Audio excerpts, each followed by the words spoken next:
Hey everybody, welcome back to Art by Galen. My name's Galen Eilenfeld, and welcome back to Creating Comics Start to Finish. In today's episode, we're going to be talking about outlining your story. That means taking all of the key events from your story and putting it into a sort of timeline or a chain of events and figuring out the beats of your story. And the points in that are, number one, the inciting incident. This is where everything kind of kicks off. You're introducing people to the story, you're introducing people to the characters, and this is the main point of interest that gets the ball rolling for your overall concept.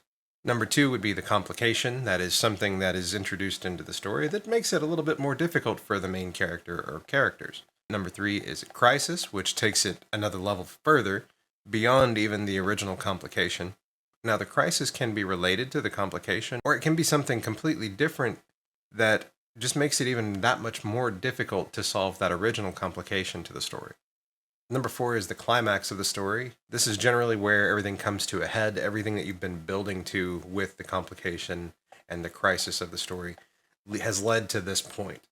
And then ultimately at number five, we have the resolution, and that is where everything kind of either comes together to a close.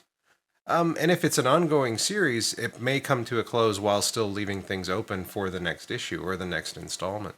Now, I'm going to give you a fair warning. There are some spoilers I'm about to share, but I thought it would be best to use my book as an example and give you a demonstration of how I use the story arc to lay out the story for issue 1 of Baku Dreamwalkers.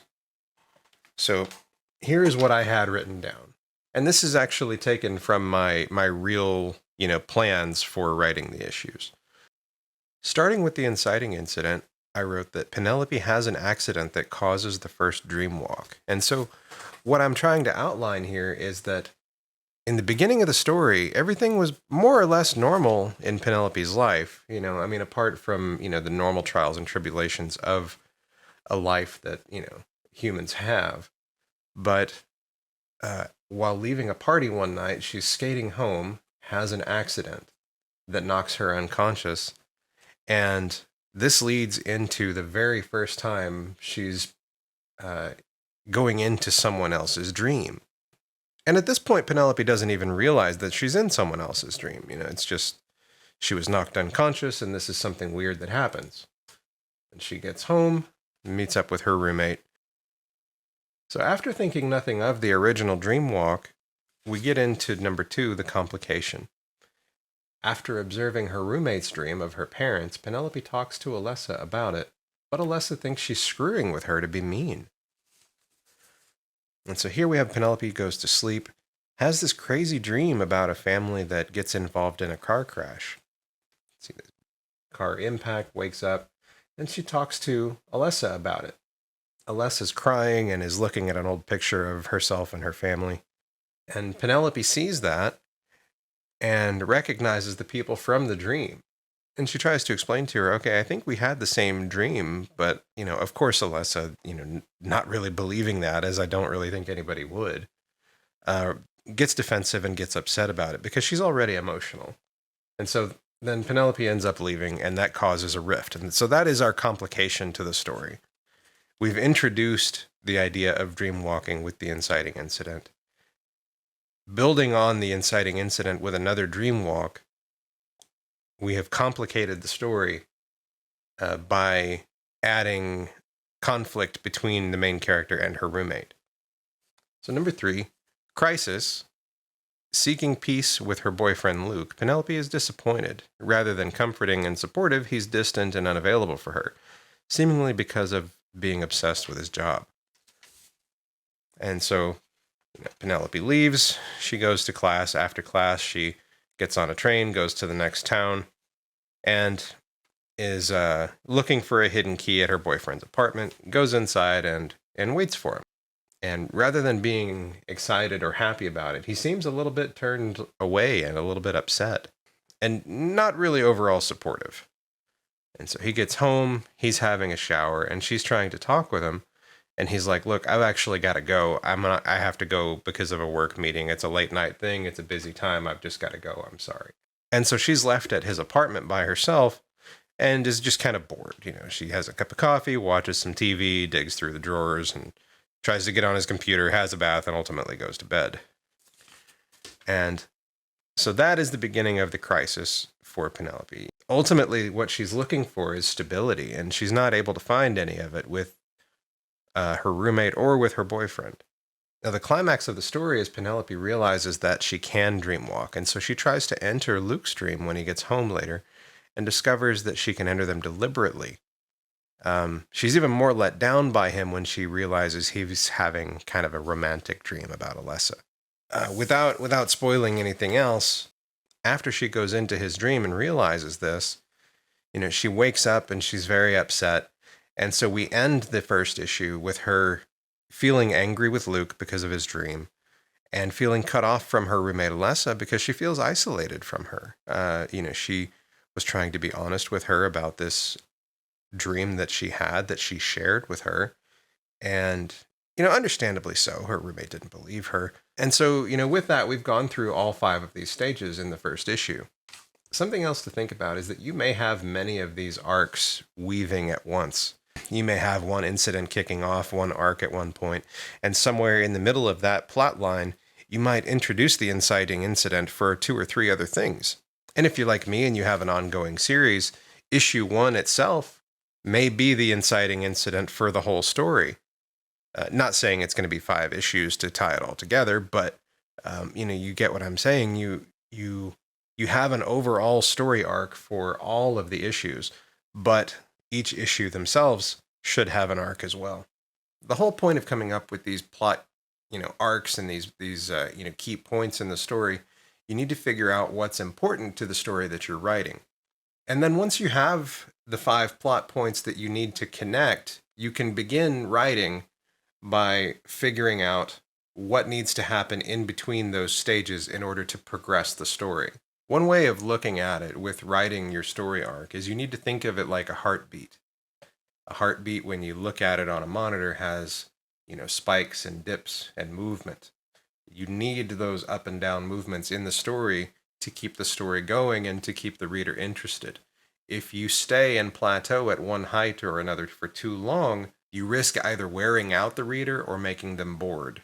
And you don't want to do that. You want to keep things moving and changing. Basically, you don't want things to stagnate too long. Don't have the entire book be 2 people sitting in one room just talking, because then it doesn't need to be a comic. Then it may as well have been a short story or a novel.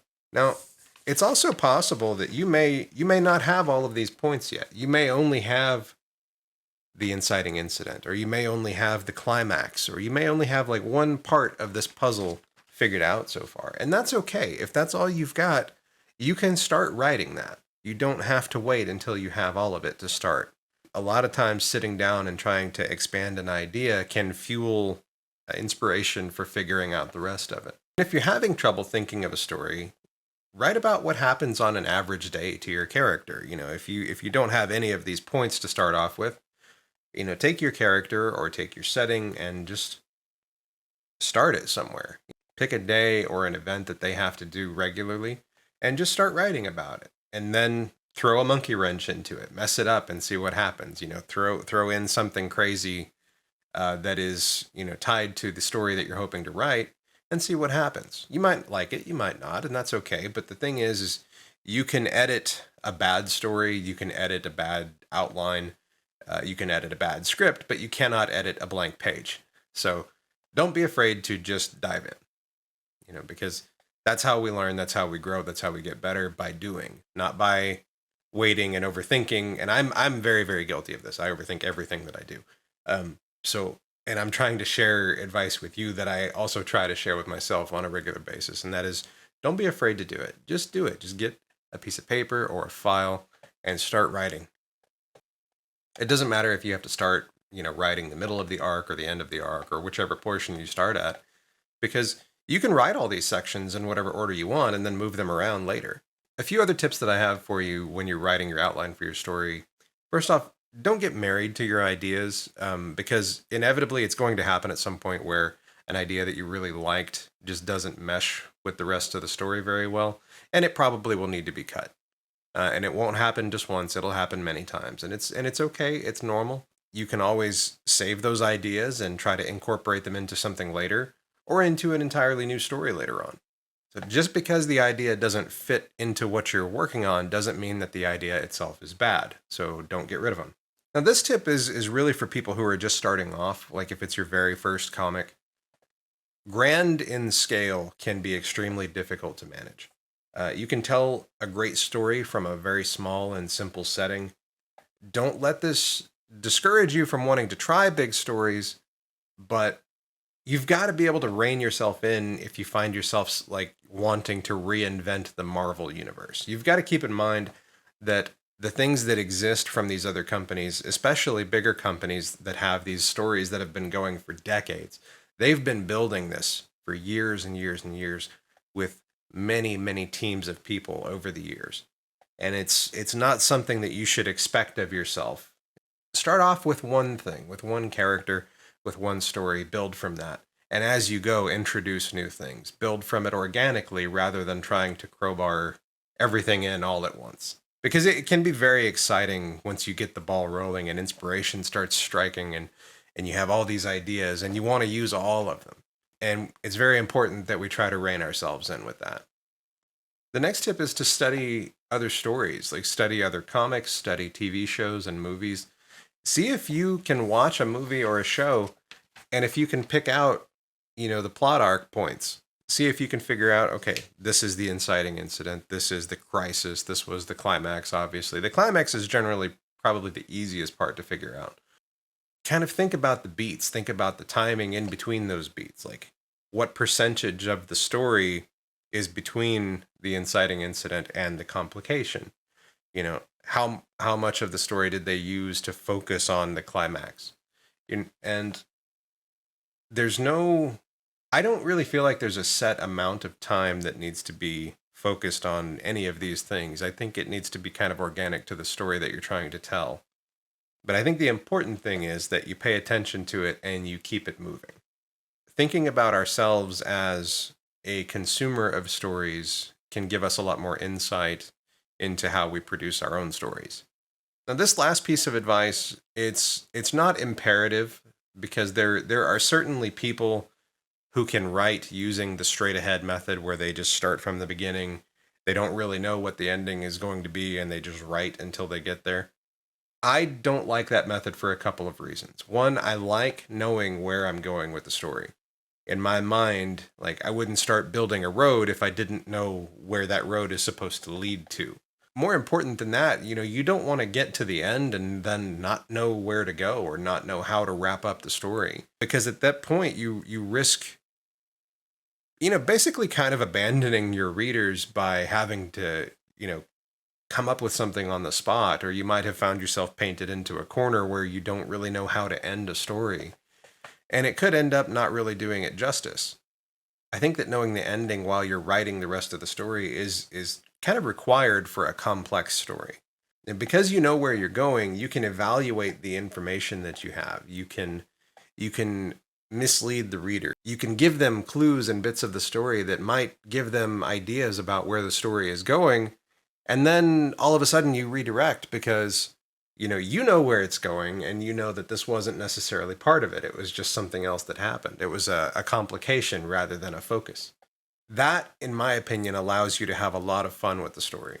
You can use the fact that you know where it's going to weave complex threads in and out of your story as it goes on. And as a creator, that's one of the most fun things to do for me. I'd like to take a moment and thank our sponsor, Comics Wellspring. Comics Wellspring is a company that does comic book printing. They also do tons of different versions of books. You can do sketch covers, you can do glossy, you can do foil, you can do all kinds of cool stuff. They also do trading cards and lots of other fun little merch that you can do, as well as gear for your convention booths. If you've ever purchased any of the physical copies of my series, Baku Dreamwalkers, all of these have been printed by Comics Wellspring. I love the quality. They have fantastic customer service.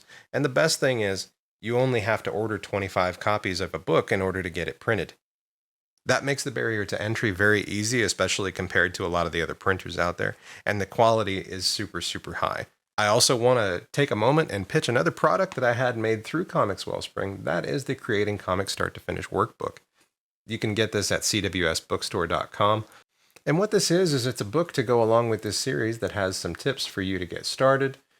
Some of the things that we've already talked about, even like today, having the heartbeat of your story arc. But then from there, we've got tips for drawing your pages. We've got places for you to sketch out your characters, details about them, writing notes about them so you have it all in one place. We have places to sketch some covers. And then after that, you've got pages to sketch an entire comic book. It's got guidelines on each page where you can easily lay out your panels. It's got sections for dialogue and scene descriptions, and they're placed in the center of the pages. That way you can easily lay out 2-page spreads as well. And really what I wanted to do with this was make something that I would enjoy having as well, some place to plan out and to keep all of the, the original notes and sketches for my comics in one place. But anyway, if you're interested in getting this, there is a link down below. I want to send another huge shout out to our sponsor, Comics Wellspring. Thank you so much for sponsoring this series and for making it easy for indie creators to get our books printed and get them in the hands of our fans. And for helping me to produce this series, because, one of my main goals is to be able to inspire and motivate other creators. Because I recognize how hard it can be when you have an idea, but you don't feel capable of executing that idea.